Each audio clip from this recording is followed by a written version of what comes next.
Surat perintah ini unik. Di sini cicak, kadal, buaya semua nyatu. Karena apa? Bribda Bribtu itu satu surat perintah dengan Jenderal Bintang 3. Dan kalau kita berharap agar Pak Tito secara moral lah ya, beliau sudah berlalu dari jabatan Kapolri, minta maaflah kepada publik, sebab ujung-ujungnya saudara Sambo ini berlindung bukan di propam, tapi berlindung di baju Satuan Tugas Khusus ini. Jadi Pak Tito, kami harap kalaupun kami dengar mau jadi salah satu calon wakil-wakil apa gitu ya, mau meningkat, minta maaf dululah, ada hal-hal buruk telah terjadi dari buah karya tanda tangannya.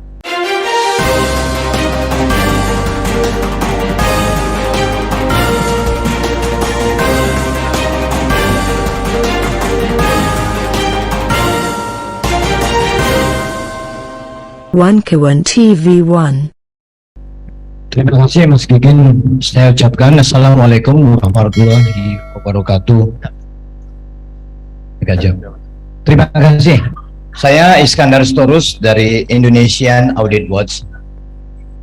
Kami tidak mau hanyut dengan persoalan Sambo, tapi kami mau mengajak Bapak Ibu, khususnya teman-teman dari media, berbicara fundament penyebab terjadinya kasus Sambo hari ini. Saran kami, buah pikirnya adalah kita merujuk pada surat perintah Kapolri Bapak Jenderal Tito Karnavian nomor 1 bulan Januari 2019, yang kemudian 2 bulan kemudian direvisi oleh beliau menjadi nomor 6 bulan Maret 2019. Di dalam surat perintah itu, ini Pak Bu, bukan surat keputusan tapi perintah. Ada item-item yang menurut kami idealnya dikoreksi oleh DPR RI, utamanya oleh Badan Pemeriksa Keuangan, sebab pelanggaran awal diduga ada di situ. Di poin 6-nya disebut anggaran yang disebut dengan Satuan Tugas Khusus Polri demi kepentingan perhatian pimpinan Polri, menyebut anggarannya menginduk pada Polri. Ini pintu awal yang kami hendak ajak Bapak Ibu, karena ada filosofi yang menyatakan and the good unless good, awal yang baik akan berakhir dengan baik. Ini pintu masuk awal, karena di situ disebut Kasatgasnya itu Pak Idam Aziz, yakni habis Pak Tito langsung Pak Idam Aziz. Di situ juga Sambo adalah disebut sekretariat, bukan sekretaris. Ini agak unik ini.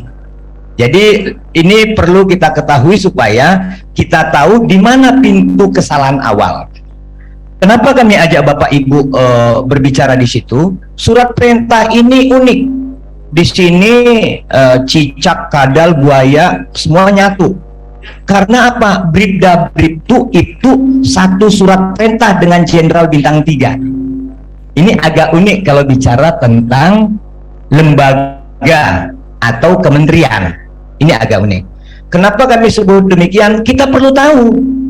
Kalau sudah surat perintah bicara tentang kinerja. Kalau sudah menyebut ada anggaran menginduk Kapolri, kita perlu tahu anggarannya bagaimana. Karena dua hal ini berkonsekuensi pada sanksi.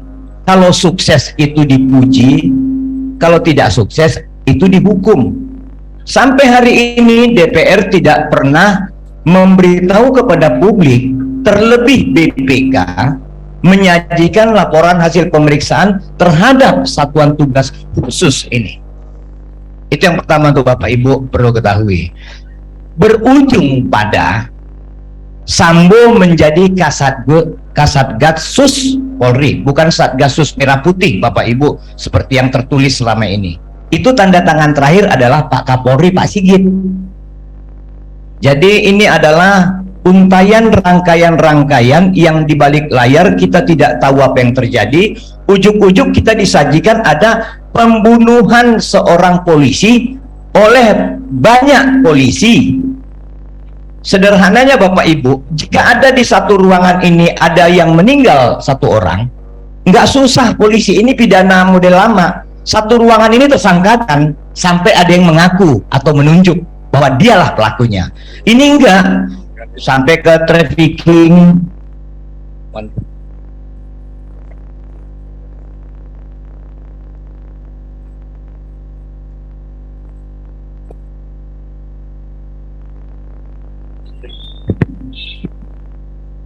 Kita yang disebut Pak Mopli dan Pak Giging tadi, jangan mau ke bawa-bawa trafficking lah, yang lain-lain 303, nanti ada 303 bis entah apa gitu.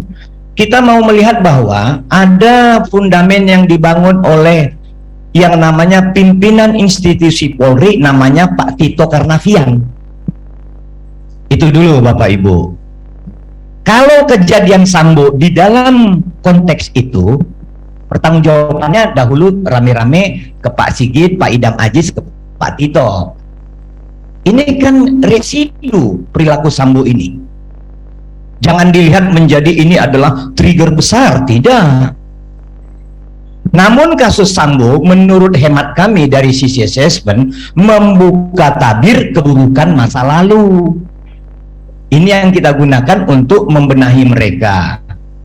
Bukan berarti juga kita harus menghujat institusi polisi, sebab pelakunya bukan institusi.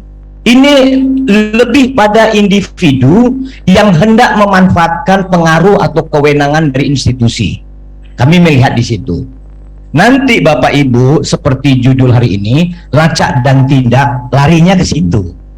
Berapa triliun sudah dihabiskan oleh Satgas ini, berapa banyak kerjanya, berapa banyak prestasi, dan berapa banyak kejadian-kejadian buruk dari Satgas ini. Supaya kita melihat, kalau banyakkan buruknya, maka publik mengatakan pantes ada perilaku kayak Sambo. Jadi ini sekarang kita lihat udah mulai aneh-aneh. Namun kami bersyukur juga sudah bertanya kepada pimpinan penyidik bahwa kasus ini sebenarnya tidak seperti yang di publik. Kasus ini berjalan. Kalaupun dikembalikan dari kejaksaan itu kan untuk memberi petunjuk-petunjuk. Tapi kita jangan lupa, beruntung banyak elemen masyarakat yang mengambil banyak angle, termasuk trafficking, 303, perilaku lain, ada yang naik jet, ada yang RBP dan lain-lain, itu adalah satu konsekuensi logis yang tidak perlu ditakutkan atau alerginya pihak polisi. Hari ini kita ingin menyampaikan bahwa kita jangan lupa, kejadian Sambo adalah tindak pidana yang mudah untuk disidik oleh polisi. Ketika tidak mudah, ada beberapa faktor mungkin di situ. Seperti ada rekayasa, ada permainan opini, yang sesungguhnya kalau kita dibuka rame-rame BAP-nya, mungkin tidak seperti yang kita tahu di Republik. Seperti saya pernah dengar, tadinya ditawarkan ini adalah kasus selingkuh. Tapi kemudian mereka ada yang ngotot, ini pelecehan gitu. Lalu berkembang sampai ke ujung. Hari ini kita ingin berharap dari beberapa sumber, dari yang berbeda angle, kita bisa menyatu padukan agar kita tidak tersesat terkait kasus kematian seorang polisi oleh oknum polisi di rumah aset negara yang dicatatkan di institusi polisi. Lalu mereka itu memakai anggaran polisi dan menyimpangkan kewenangannya sebagai polisi. Kan nggak ada kewenangan membunuh Pak di polisi, kecuali tugas. Nah, untuk bapak-bapak kita coba mengkerucutkan, kalau boleh, kalau kami dari assessment untuk itu, kami kemarin sedikit Pak membantu bapak-bapak penyidik bagaimana hendak meluruskan perilaku Komnas HAM dan Komnas Perempuan. Lalu ada beberapa institusi, kami sampaikan penilaian, pemikiran kepada Mabes Polri. Memang mungkin tidak berefek banyak, tapi sedikit memberikan warna bahwa mereka juga jangan kita sudutkan terus-menerus. Takutnya mereka juga menjadi patah arang, sebab hari pertama kedua mereka menyidik banyak tekanan, langsung tekanan itu kok ke penyidik-penyidik itu. Kalau kita hendak melacak, lacaklah dari SK itu. Nama-nama yang terlibat di dalam SK sejak Januari 2019 sampai hari ini, idealnya diperintahkan Pak Sigit untuk diinvestigatif audit oleh BPK. Jika janji Pak Sigit hendak kita yakini, sebab sebulan 2 bulan ini distorsi pernyataan Pak Sigit bahwa dia ingin membenahi Polri menjadi layak tidak dipercaya. Maka pada kesempatan ini kami mengajukan saran, mudah-mudahan ada yang diutus Pak Sigit intelijennya di ruangan ini, agar Pak Sigit kalau memang adalah polisi yang baik dan benar, tidak terlibat dalam kejahatan kecilnya Sambo kemarin, bahkan kejahatan orang-orang di luar Sambo, sesuai surat perintah itu, minta dong BPK melakukan audit. Kalau Pak Sigit mau kita sebut Kapolri yang bersih, jangan nanti ditarik-tarik bahwa model Pak Sigit sama dengan Kapolri yang mengeluarkan surat perintah Satuan Tugas Khusus ini. Dan kalau kita berharap agar Pak Tito secara moral lah ya, beliau sudah berlalu dari jabatan Kapolri, minta maaflah kepada publik, sebab ujung-ujungnya saudara Sambo ini berlindung bukan di propam, tapi berlindung di baju Satuan Tugas Khusus ini. Bapak boleh cek nanti surat perintah itu, Pak.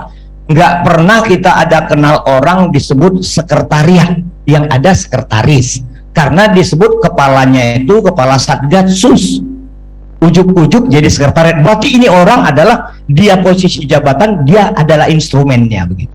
Jadi Pak Tito, kami harap kalaupun kami dengar mau jadi salah satu calon wakil-wakil apa gitu ya, mau meningkat, minta maaf dululah, ada hal-hal buruk telah terjadi dari buah karya tanda tangannya. Jangan membuat instrumen di luar Polri.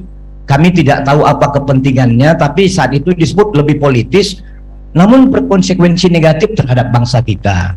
Harapan kita di situ, kalau Pak Tito belum melakukan itu, kami tidak percaya beliau adalah orang baik begitu. Harapan kami di situ, sebab hal-hal ini berkonsekuensi dengan keberanian bertindak dalam bentuk surat, letter, tertulis.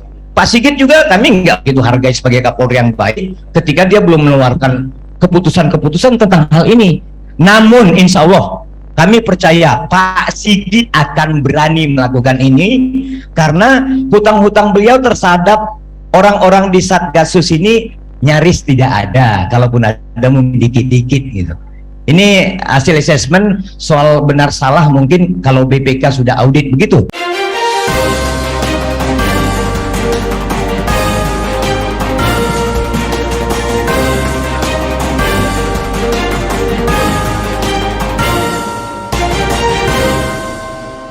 One Kawan TV 1